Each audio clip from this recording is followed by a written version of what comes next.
This channel does not promote any violent, harmful, or illegal activities. All content provided by this channel is meant for an educational purpose only. বিধানসভা উপনির্বাচনের ফল ঘোষণার আগে একটি মর্মান্তিক ঘটনা ঘটে গেল নদিয়ার কালীগঞ্জ মোলাঞ্চিতে। বিধানসভা উপনির্বাচনের রেজাল্ট ঘোষণা না হওয়া তৃণমূলের বিজয় মিছিল থেকে ছোড়া বোমার আঘাতে প্রাণ গেল চতুর্থ শ্রেণীর এক ছাত্রীর। নদিয়ার কালিয়াগঞ্জের মোলাঞ্চিতে ভোট গণনা চলাকালীন বোমার আঘাতে এক নাবালিকার প্রাণ গেল। এই ঘটনায় একজনকে গ্রেফতার করেছে পুলিশ, বাকিদের তল্লাশি চালানো হচ্ছে। ঘটনা নিয়ে নির্বাচন কমিশন রিপোর্ট চেয়ে পাঠিয়েছে। জানা গেছে সিপিএম সমর্থকদের বাড়ি লক্ষ্য করে বোমা ছড়ার অভিযোগ উঠেছে তৃণমূলের বিরুদ্ধে, কিন্তু তৃণমূলের নেতৃস্থানীয় এই ঘটনা অস্বীকার করছেন। ওই ঘটনায় এক চতুর্থ শ্রেণীর ছাত্রীর প্রাণ গিয়েছে। ভোটের রেজাল্ট বেরোনোর আগে কালিয়াগঞ্জ তৃণমূলের এই বিজয়ী উৎসব থেকে এমন এক মর্মান্তিক ঘটনা ঘটার পরেও কেন পুলিশ সেখানে গেল না? সংবাদ মাধ্যম সোশ্যাল মিডিয়াতে এই ঘটনা নিয়ে শোরগোল হওয়ার পরেই সেখানে পৌঁছায় পুলিশ। স্থানীয় সূত্রের খবর, শুধু একটি নয়, একাধিক সিপিএম সমর্থকের বাড়ি লক্ষ্য করে বোমা ছোড়া হয়। যখন বোমা ছোড়া হয় তখন ওই নাবালিকা স্নান করতে যাচ্ছিল, ঠিক তখনই বোমাটা ছোড়া হয়। বোমার আঘাতে তৎক্ষণাৎ নাবালিকার মৃত্যু হয়। পরিবারের শোকের ছায়া নেমে আসে। রাজ্যের মুখ্যমন্ত্রী মমতা ব্যানার্জি তার এক্স হ্যান্ডেল পোস্ট করেছেন, কৃষ্ণনগর পুলিশ নাবালিকার মৃত্যুতে বাকরুদ্ধ, শোকাহত এবং বিস্মিত এই ঘটনার করা পদক্ষেপ নেওয়া হবে। আপনারা দেখছেন আনন্দ বাংলা সবার আগে।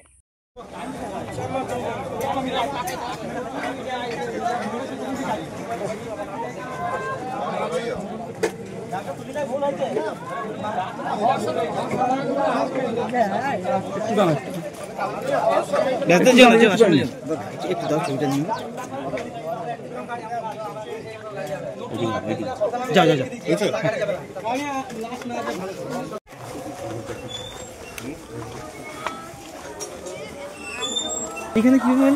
এইখানে বডি পড়ছিল সম্ভবত।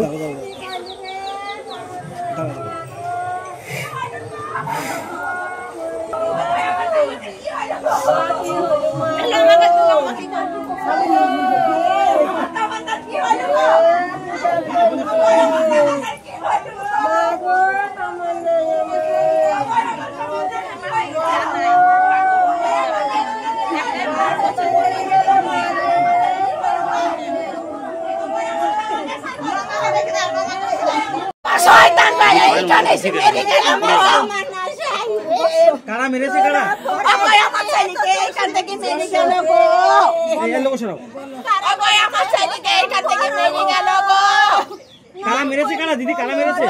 ওই যে গাওয়ালের বেটা সে দাঁড়িয়ে আছে, ওই মানুয়ার সাইবুল, ওই কাল্লু শয়তানরা এইখানে দাঁড়িয়ে আছে। আমি তা জানি না। আমার ছোট ভাই আমার আব্বু বাড়িতে নাই, একটু আগে ফোন করে বলছি বাবা তোদের শিশু খেপি, তুমি কি করছো খেপি? তোদের শিশু কি আমার তামান্না। গণনা চলাকালীন অবস্থায় যখন মিডিয়াতে খবর প্রকাশিত হচ্ছে যে ক্রমশ তৃণমূল কংগ্রেস তার জয়ের দিকে যাচ্ছে, আমরা ভোট গণনা করে যখন বাইরে বেরিয়ে আসছি তখন আমরা খবর পেলাম মোলান্দি গ্রাম থেকে যে গোটা কালীগঞ্জ ব্লকে বিভিন্ন জায়গায় সেখানে মিছিল বেরিয়েছে। সেরকম একটি মিছিল, যা মিছিল থেকে বিজয়ীরা তারা সকেট ছুটছে। একটি বাচ্চা মেয়ে, একেবারে ছোট, 10 বছর বয়স, ক্লাস 4-এ পড়ে, তার নাম তামান্না খাতুন। সিপিআইএমের পরিবার তার বাবা মা করে, কিন্তু সে তো কোনো রাজনীতি করে না। তার কোনো রাজনীতি, ধর্ম, সব কিছুর ঊর্ধ্বে একটি ছোট্ট মেয়ে। তৃণমূল কংগ্রেস জেতা মানে কালীগঞ্জ ব্লকে তার সূচনাই হলো একটি কন্যা, একটি ছোট্ট ফুটফুটে বাচ্চা মেয়ে তার লাশ দিয়ে। বলে এই বিজয়, এই উন্মাদনাকে মোটেই আমরা অবজার্ভ করার পক্ষে নয়। আমরা এর ধিক্কার জানাচ্ছি, নিন্দা জানাচ্ছি এবং আমরা প্রশাসনকে বলছি যে ইতিপূর্বেও মোলান্দিতে নানান ঘটনা ঘটেছে, প্রশাসনকে সক্রিয় ভূমিকা নিতে হবে এবং এই ঘটনার সাথে যারা জড়িত সেই অপরাধীদের দৃষ্টান্তমূলক শাস্তি দিতে হবে এবং বিজয় মিছিলের নামে কালীগঞ্জ ব্লকের বুথে বুথে এই উন্মাদনা অবিলম্বে বন্ধ করতে হবে।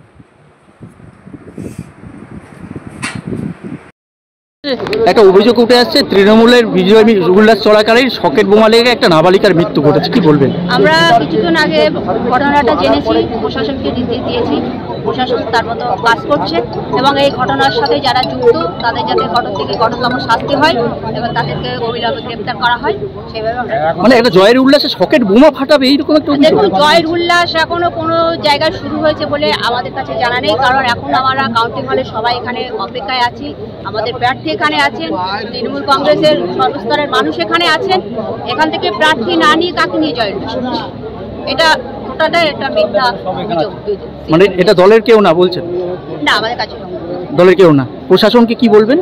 প্রশাসন হয়তো কাজ করছে, প্রশাসনকে সহযোগিতা করা আমাদের কাজ। এবং প্রশাসনকে আমি অলরেডি এসপি সাহেবের সাথে কথা হয়েছে, ওনাকে আমি জানিয়ে দিয়েছি যে এই ঘটনার সাথে যারা যুক্ত অবিলম্বে তাদের গ্রেপ্তার করে তাদের যাতে কঠোরতম শাস্তি হয় সেই ব্যবস্থা।